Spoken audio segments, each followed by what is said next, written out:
Hello. ആ ആ ഏതാ റൂം നമ്പർ ഏതാ? 113. അല്ല 113. നിങ്ങളിത് രാവിലെ അല്ലേ അഡ്മിറ്റ് ആയത്? ഇന്നലെ ഡിസ്ചാർജാ? ആ ഒറ്റ മിനിറ്റ്, ബില്ല് ഇപ്പോൾ പറഞ്ഞുതരാം, ഒറ്റ മിനിറ്റ്. ആ ബില്ല് 26,112 കേട്ടോ. Hello hello hello hello. Bill കേട്ടപ്പോൾ ബോധം കെട്ടുന്നാ തോന്നുന്നത്. ഇപ്പം 2 ദിവസം കൂടി കിടന്നിട്ടൊക്കെ പോകുന്നുണ്ടാവുള്ളൂ.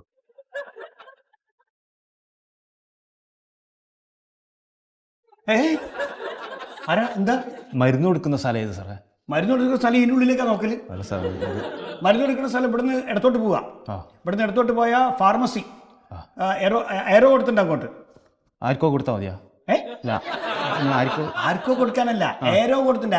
ആരോ നമ്മളെ ഇതില്ലേ, അമ്പിന്റെ മാർക്കില്ലേ, ചിഹ്നം ഷവലിന്റെ. അതന്നെ, അതങ്ങോട്ട് കൊടുത്തിട്ടുണ്ട്. അവിടുന്ന് പോയ 3ാമത്തെ റൂമാ. അത് ശരി. അവിടെ പോയാൽ മരുന്ന് കിട്ടും. അപ്പൊ പൈസ കൊടുക്കണ്ടേ സാറേ? പൈസ അവിടെ തന്നെ കൊടുത്താൽ മതി. മരുന്ന് മേടിക്കാനല്ലേ? അതെ, മരുന്ന് മേടിച്ചാൽ പൈസ അവിടെ തന്നെ കൊടുക്കുക. വാടനെ മരുന്ന് കൊടുക്കേണ്ടതും പൈസ കൊടുക്കേണ്ടതും. ആ പൈസ അവിടെ തന്നെ കൊടുത്താൽ മതി. അപ്പോൾ സാറെന്തിന് ഇടിയിരിക്കുന്ന അവിടെ പോയിരുന്നാൽ പോരെ? വെറുതെ എന്തിന് ഇടിയിരിക്കുന്ന ആവശ്യമില്ലോ. അല്ല ചോദിക്കുന്നു. അല്ല എനിക്കിപ്പോൾ എന്താ വേണ്ടത്? ഇല്ല എനിക്ക് അല്ല, ഞാൻ ചോദിക്കുന്നത് അതല്ല, എക്സ്റേ എടുക്കേണ്ട സ്ഥലമാണ് സാർ. എക്സ്റേ എടുക്കാൻ? എക്സ്റേ എടുക്കണം. അപ്പം ഞാൻ ഫാർമസി പറഞ്ഞില്ലേ, എടുക്കുന്ന സ്ഥലം അതിന്റെ തൊട്ടടുത്ത റൂമാണ് എക്സ്റേന്റെ റൂം. എല്ലാം 20 അടുത്തെടുത്താ. എക്സ്റേ എടുക്കുമ്പോൾ വേറെ കാര്യമുണ്ട്, പൈസ ഇവിടെ അടയ്ക്കണം. പൈസ ഇവിടെ അടച്ചാൽ അതിന്റെ റെസീറ്റ് തന്നാലേ അവിടെ എക്സ്റേ എടുത്തിട്ട്. ആ ശരി. അപ്പൊ എക്സ്റേ ഫോട്ടോസ്റ്റാറ്റ് എടുക്കാൻ പറ്റുമോ?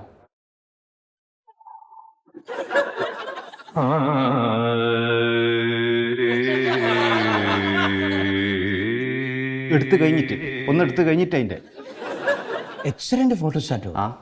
അതിനത് അത് പറഞ്ഞാൽ നമ്മളൊരു കൂട്ടുകാരനുണ്ട്, ഓൻ എന്തെങ്കിലും സൂക്കേട് വന്നാൽ മരുന്ന് ഞാൻ കഴിക്കും, എനിക്ക് വന്നാൽ ഓനും കഴിക്കും, ഓൻ പ്രശ്നമില്ല. അപ്പം ഓൻ ഈ വയറ് വേന വന്നിട്ടേ ഇതൊരു എക്സ്റേ എടുത്തിട്ടാ. അപ്പം ഞാൻ എക്സ്റേ എടുത്ത് ഇതിന്റെ ഫോട്ടോസ്റ്റാറ്റ് എടുത്ത് ഓന് കൊടുത്താൽ പോരെ? നമ്മ സമപ്രായക്കാരാന്ന് പറ്റൂല. ഇജ്ജ് എടുക്കണ എക്സ്റേന്റെ ഫോട്ടോസ്റ്റാറ്റ് എടുത്ത് ഓന് കൊടുക്കാനോ? അതെ. ഇജ്ജ് ഏതാ നാട് മോനെ? നാട് ഞാൻ ഇവിടെ കാസർഗോഡാന്ന്. ഞാൻ ഇവിടെ ബാർക്കപ്പണിക്ക് വന്നു സാർ, അതിന്റെ മുകളിൽ 3ാമത്തെ നിലയിൽ നിന്ന്. ആ ബിൽഡിംഗിൽ പണിയെടുക്കുന്ന ആളായി. എന്തെങ്കിലും കഷ്ടകാലത്തിന് താഴെ വീണ് പോയാലേ കൈയും കാലും പൊളിഞ്ഞ കഴിഞ്ഞാൽ ഒരുത്തരോട് ചോദിക്കണ്ടല്ലോ, എക്സ്റേ എടുക്കാം, മരുന്ന് മേടിക്കണ്ട, എല്ലാ സ്ഥലം നമുക്കറിയാലോ. ഓ, അപ്പൊ ഇതൊക്കെ കാര്യങ്ങളൊക്കെ അറിഞ്ഞിരിക്കാൻ വേണ്ടി വന്നാണ്. അല്ല അറിയാലോ. ശരി. അപ്പൊ ഇവിടുന്ന് ഇങ്ങോട്ട് വളത്തോട്ട് തിരിഞ്ഞാലേ ഒരു 1.5 കിലോമീറ്റർ അവിടെ സർക്കാർ ആശുപത്രി ഉണ്ട്. അടിയുണ്ട്. അവിടെ പോയിട്ട് മോർച്ചറി ഒന്ന് കണ്ടിച്ചോ. അത് സാറേ അല്ല, ഒന്ന് കണ്ടിക്കണം എന്നുള്ളതാ. അതിന്റെ ആവശ്യമില്ല. ആ ചെല്ല്, പണി ഉണ്ടാക്കാൻ വന്നിക്കാണ് സാറേ. ഒരു സംശയം ചോദിക്കാം സാറേ. എന്താണ്? നമ്മൾ ഓപ്പറേഷൻ ഉണ്ടല്ലോ, ഓപ്പറേഷൻ ചെയ്യല് സാധാരണ, അത് നമുക്കിത് കാണാൻ പറ്റുമോ? ഓപ്പറേഷൻ കാണാൻ പറ്റും. അത് സാറേ, ഈ താക്കോൽ ധാരം എന്ന് പറയുന്നില്ലേ, താക്കോൽ ധാര ശസ്ത്രക്രിയ എന്നെല്ലാം കേട്ടിട്ടുണ്ട്. അപ്പൊ ഈ താക്കോൽ, ഇത്രയും വലിയ താക്കോൽ എൻ്റെ ഉള്ളിട്ട് എങ്ങനെയാണിത് സംഭവം? നമുക്കറിയാലോ, ഇത് അറിഞ്ഞു വെക്കാലോ. അത് പറ്റുമോ സാറേ? എനിക്കിപ്പോ ഓപ്പറേഷൻ കാണണോ അല്ലേ? ഞാൻ സെക്യൂരിറ്റിനെ വിളിക്കണം, എന്നെ പിടിച്ച് പുറത്താക്കാൻ. പണിയില്ലാത്തതുകൊണ്ട് എവിടുന്ന് വരുന്ന ഇങ്ങനത്തെ ഓരോ ജാതി? താക്കോൽ ധാര ശസ്ത്രക്രിയ കാണത്രയുണ്ട്. താക്കോലുകൊണ്ടാണ് ശസ്ത്രക്രിയയിൽ.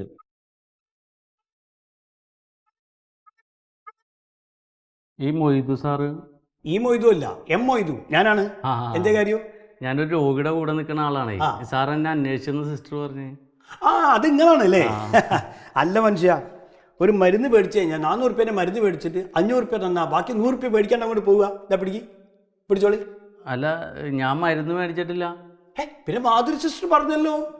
സിസ്റ്റർ പറഞ്ഞിട്ടാണ്. മാധുരി സിസ്റ്റർ അല്ല. പിന്നെ ഏതാ? സാറിനെ കാണാൻ പറഞ്ഞത് വേറെന്തോ ഒരു ചണ്ടാല ഭിഷുകി. അല്ല, അങ്ങനത്തെ ഒരു പേരാണ് സിസ്റ്ററിന്റെ. ഒരു വെളുത്തട്ട് ഇച്ചിരി തടിച്ച് മുഖമൊക്കെ ഉണ്ട പോലെ ഇരിക്കണേ. ചണ്ടാല ഭിഷുകി സിസ്റ്റർ ഇവിടെ ഇല്ല. ഇന്നിപ്പോ ഡ്യൂട്ടിയിലുള്ള രാധികണ്ട്, സോഫിയുണ്ട്, സീനത്തുണ്ട്, പിന്നെ മണ്ടോതിരി. അത് തന്നെ മണ്ടോതിരിനെ കുറിച്ച് ഞങ്ങൾ ചണ്ടാല ഭിഷുകി എന്നൊക്കെ പറഞ്ഞ സിസ്റ്ററെ ഇതാ പോണ് വരി. ഇയാൾ നിങ്ങളെ പേരൊക്കെ മാറ്റിക്കണ്. ചണ്ടാല ഭിഷുകി എന്നൊക്കെ ഞങ്ങളെ പേര് കിട്ടിയില്ല. ഇതേ നമ്മുടെ സുഗതനില്ലേ 307 പേഷ്യന്റ്, ബൈസ്റ്റാൻഡർ ആണ്. നിങ്ങൾ ഡിസ്ചാർജ് ആണല്ലേ? ഒറ്റ മിനിറ്റ്, ബില്ല് പറഞ്ഞുതരാം. മോനാങ്ങള്? ശരി. അങ്ങനെ ബില്ല് 36,346 രൂപ. ബില്ലടിച്ചോ?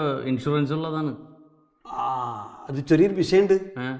നിങ്ങളുടെ ബില്ല് നമ്മൾ ഇൻഷുറൻസിലേക്ക് അയച്ച്, പക്ഷെ ഓരോ അവിടെ നിന്ന് ഇങ്ങോട്ട് തിരിച്ച് മെയിൽ ചെയ്തിരിക്കണ് ഇത് റീഇംബേഴ്സിബിൾ അല്ല എന്ന് അറിഞ്ഞിട്ട്. അതെന്താ അങ്ങനെ? അത് ഇൻഷുറൻസ് ഉള്ളതല്ലേ, എല്ലാത്തിനും കിട്ടൂലേ അത്? അല്ല, അത് ഒരു പറയണത് എന്താ വെച്ചാൽ ഇവിടെ ശരിക്കും അഡ്മിറ്റ് ചെയ്യേണ്ട പേഷ്യൻ്റ് അല്ല, വേണ്ടാത്ത ടെസ്റ്റ് നടത്തി എന്നൊക്കെയാണ് ഒരു പറയണത്. അങ്ങനെ റിജക്ട് ചെയ്തപ്പോൾ ആവശ്യമില്ലാത്ത ടെസ്റ്റ് നടത്തിയിട്ടാണ് ഇവിടെ അഡ്മിറ്റ് ചെയ്തത്. അപ്പം അല്ലാതെ അങ്ങനെയല്ല, അത് അവരവരുടെ ഒരു നിയമം വെച്ച് അയച്ചു തരികയല്ലേ സാറേ. അപ്പോൾ പൈസ തരണ്ടല്ലേ അല്ലേ? അല്ല, പൈസ തരണല്ലോ.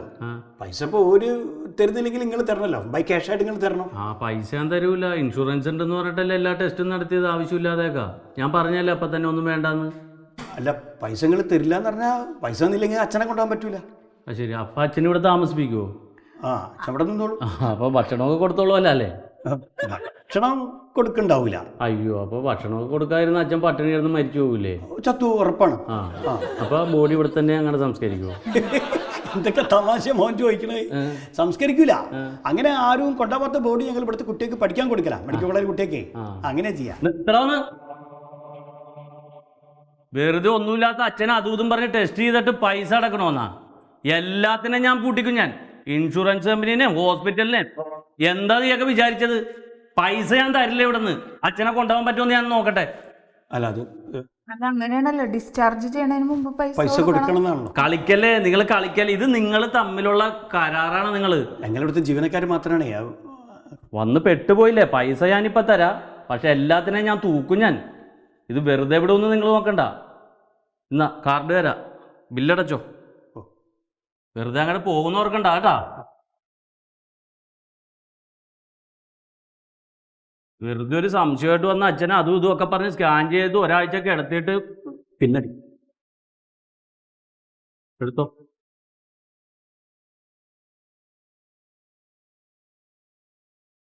ഇനി വേറെ വല്ലതും വേണം? അല്ല, ഞാനിവിടെ ഇങ്ങനെ നടന്നു വന്നതിന് വല്ല ഫീസ് ഉണ്ടാ?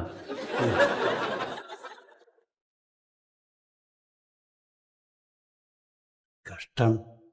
ഇൻഷുറൻസ് ഉണ്ടെന്ന് പറഞ്ഞിട്ടാ, ഇല്ലെങ്കിൽ 6000 രൂപയ്ക്ക് തീരേണ്ട കേസായിരുന്നു. എന്തിനാ അങ്ങനെ കൊന്നു തിന്നണവര്? ശമ്പളം കറക്റ്റായിട്ട് കിട്ടണല്ലേ, കൂടുതൽ കാര്യം അന്വേഷിക്കണ്ട. പോട്ടെ. വള്ളം നിറഞ്ഞു.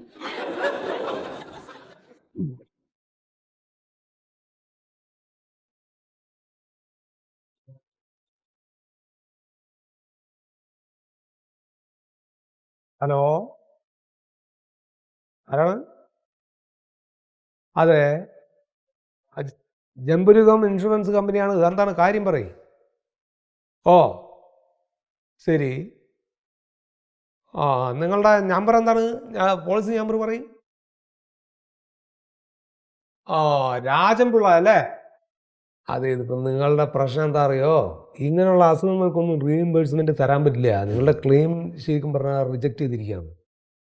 അല്ല, അത് ഇതൊക്കെ നമ്മൾ വ്യക്തമായിട്ട് നമ്മൾ എക്സിക്യൂട്ടീവ് പറഞ്ഞിട്ടുണ്ടാവും നിങ്ങളോട്. നിങ്ങൾക്ക് അത് മാത്രമല്ല, നിങ്ങൾക്കൊരു ലീഫ്ലെറ്റ് തന്നിട്ടുണ്ടാവുമല്ലോ ഇത് പോളിസി ചേരുന്ന സമയത്ത്. അതിൽ വ്യക്തമായിട്ട് നമ്മൾ എഴുതിയിട്ടുണ്ട്. അതൊക്കെ ഒന്ന് വായിച്ചു നോക്കി. അത് വായിച്ചു. ശരി എന്നാൽ. എന്തോ സാറേ? നല്ല തെറിയാണ്, കേൾക്കണോ? അയ്യോ വേണ്ട, ഞാൻ ഈ കമ്പനിയിൽ ജോയിൻ ചെയ്ത് അന്ന് മുതൽ കേൾക്കാൻ തുടങ്ങിയാണ് ഈ തെറി. ഏത് നേരത്താണ് എനിക്ക് ഇവിടെ ജോയിൻ ചെയ്യാൻ തോന്നിയതെന്ന് എനിക്കറിയില്ല സാർ. ഏടോ, ഇവർ ലീഫ്ലെറ്റ് ഒന്ന് കൃത്യമായിട്ട് വായിച്ച് നോക്കാണ്ട് നമ്മളെ തെറി പറഞ്ഞിട്ട് എന്താ കാര്യം? കഴുതകൾ. ലീഫ്ലെറ്റിന്റെ കാര്യം പറഞ്ഞപ്പോഴാണ് നമ്മൾ ആ ലീഫ്ലെറ്റിൽ റീഇംബേഴ്സ്മെന്റ് കിട്ടാത്ത സൂക്കടുകൾ എഴുതിയിട്ടുണ്ടല്ലോ. അത് ചെറിയ അക്ഷരത്തിൽ എഴുതിയിട്ടുള്ളൂ. അത് വായിക്കണമെങ്കിൽ ഭൂതക്കണ്ണാടി വെക്കണം. കുറച്ച് വലുതാക്കി എഴുതിയാൽ എന്താ കുഴപ്പം? ഏടോ, ഇതൊക്കെ കൃത്യമായിട്ട് വായിച്ച് മനസ്സിലാക്കിയാൽ നമ്മുടെ കമ്പനിയുടെ ഇൻഷുറൻസ് ആരെങ്കിലും എടുക്കുമോ? അവർ വേറെ ഏതെങ്കിലും നല്ല കമ്പനിയുടെ ഇൻഷുറൻസ് പോയി എടുക്കില്ലേ? അമ്മ പറയണത് നോക്ക്. പിന്നെ അല്ലാണ്ട് നമ്മുടെ കമ്പനിയുടെ വിജയമാണ് നമ്മൾ നോക്കേണ്ടത്. നമ്മുടെ കമ്പനി നിലനിന്നാല നമ്മളുള്ളൂ. അത് ആദ്യം മനസ്സിലാക്കുക. ഒരു കാര്യം ഞാൻ അങ്ങോട്ട് പറയട്ടെ. എന്താണ്? ഈ ജനങ്ങൾ ഉണ്ടെങ്കിൽ ഈ കമ്പനിയുള്ളൂ, നിങ്ങളുള്ളൂ, ഞാനുള്ളൂ. ആ കാര്യം നിങ്ങൾ ആദ്യം മനസ്സിലാക്കി. എന്താണ് ഇപ്പോൾ വന്ന കാര്യം പറയും? ഞാൻ പറഞ്ഞ സുഹൃത്തിൻ്റെ കാര്യം എന്തായി? അതെ, പൈസ കൊടുക്കാൻ പറ്റില്ല. അയാൾ 4 വർഷമായിട്ട് കൃത്യമായിട്ട് പ്രീമിയം അടച്ചുകൊണ്ടിരിക്കുന്ന ആളാണ്. നിങ്ങൾ അതിന് സമാധാനം പറയും. എൻ്റെ സത്യശീല അത് നടക്കില്ല. എന്താ നടക്കില്ലെന്ന്? നടക്കാത്തത് എന്താന്ന് ചോദിച്ചാൽ നമ്മുടെ കമ്പനി ഡോക്ടർ ആശുപത്രിയായിട്ട് ബന്ധപ്പെട്ടു. അവിടെ ചെന്നപ്പോഴാണ് ഒരു ആവശ്യമില്ലാത്ത കുറെ ചികിത്സയും ഒരു ആവശ്യമില്ലാത്ത കുറെ ടെസ്റ്റും ചെയ്തിട്ട് അതിന്റെ ബില്ലൊക്കെ കൂടി ഇങ്ങോട്ട് എഴുതി തന്നിരിക്കുകയാണ്. ഇത് എവിടെ നിർത്തി കൊടുക്കുന്ന കമ്പനി? എന്താ നിങ്ങൾ പറയണേ? ഇതിന് സുഗതൻ എന്ത് പഴിച്ചൂന്ന്? എന്ത് പേടിച്ചെന്ന് ചോദിച്ചാൽ ആവശ്യമില്ലാത്ത ടെസ്റ്റ് ചെയ്യുമ്പോൾ വേണ്ടാന്ന് പറയണോ? അല്ലാതെന്താണ്? അതെ, നിങ്ങൾ ഓരോന്ന് പറഞ്ഞിട്ട് കാര്യമില്ല കേട്ടോളേ. സുഗത ആശുപത്രി പോകുമ്പോൾ ഡോക്ടർ പറഞ്ഞു നിങ്ങളൊരു കാര്യം ചെയ്യും, നിങ്ങളൊരു 4 ദിവസം അവിടെ അഡ്മിറ്റ് ആയിട്ട് കിടക്ക് പറഞ്ഞു. അവൾ കടന്നു. പിന്നെ ടെസ്റ്റുകൾ ഓരോന്ന് ചെയ്യണമെന്ന് പറയുമ്പോൾ ഈ രോഗി ചെയ്യില്ലേ? ഇതിപ്പോൾ ഒരു കൊല്ലത്തിനാണ് മരുന്ന് വാങ്ങിയിട്ടാണ് പോയിരിക്കണത്. സാറേ ഞാൻ ഒരു കാര്യം പറയട്ടെ, ഇതിപ്പോൾ ആശുപത്രിക്കാർ നമ്മളും തമ്മിലുള്ള ഈ പോട്ടാപ്പൊട്ടിക്ക് ഈ പാവങ്ങൾ എന്ത് പഴിച്ചു? ഞാൻ അതാ ചെക്കണേ. പാവങ്ങളാണെന്ന് പറഞ്ഞിട്ട് ഇങ്ങനത്തെ വിവരക്കേടിന് കാശ് ഇറക്കി കൊടുക്കാനായിട്ട് ഇവിടെ നമ്മുടെ കമ്പനിക്ക് പറ്റില്ല. സത്യച്ചില്ല ഉള്ള കാര്യം പറയാലോ. ഇതിപ്പോൾ എന്താ അറിയോ, ഇൻഷുറൻസ് ഉള്ള രോഗിയാണെന്ന് അറിഞ്ഞു കഴിയുമ്പോൾ ഈ ആശുപത്രിക്കാർ വലിക്കുന്നതാണ്. അത് മനസ്സിലാക്കി നിങ്ങൾ. അത് ശരി. അപ്പം അത് ആളുകൾ പറയണോ, അല്ലെങ്കിൽ ആളുകൾക്ക് അതിനെക്കുറിച്ചുള്ള ഒരു ബോധം ഉണ്ടാവണോ? ഇത് എന്താ നിങ്ങൾ കാണിക്കുന്നത്? ആവശ്യമില്ലാത്ത ചികിത്സയൊക്കെ ഇൻഷുറൻസ് കമ്പനി കാശ് തരും വിചാരിച്ചിട്ട് അങ്ങോട്ട് ചെയ്യിക്കുകയാണ്. എന്താ സ്വന്തം ശരീരമല്ല ഒന്നുമില്ലെങ്കിൽ അതൊന്ന് മനസ്സിലാക്കി കൂടെ? അത് സാറേ, ഞാൻ അവസാനമായിട്ട് ചോദിക്കുകയാണ്, ആ സുഗതൻ്റെ കാര്യത്തിൽ എന്താ ഒരു തീരുമാനം? നിങ്ങൾ അത് പറയും.